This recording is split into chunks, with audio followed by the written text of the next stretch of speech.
نبی اکرم صلی اللہ تعالی علیہ وسلم ہجرت کر کے مدینہ کی اور پہنچ رہے ہیں.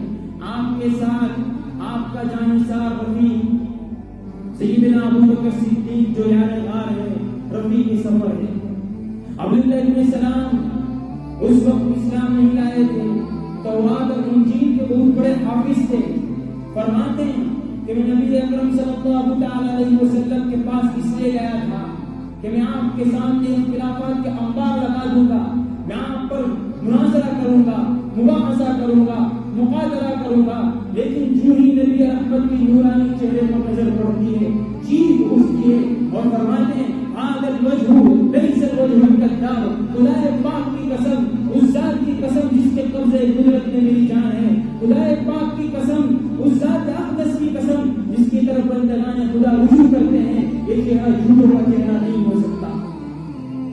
چہرے کو دیکھ کر حلقہ بروز اسلام ہو جاتا. شاعر کہتا ہے یہ امامہ کی سجاوٹ، یہ جبین روشن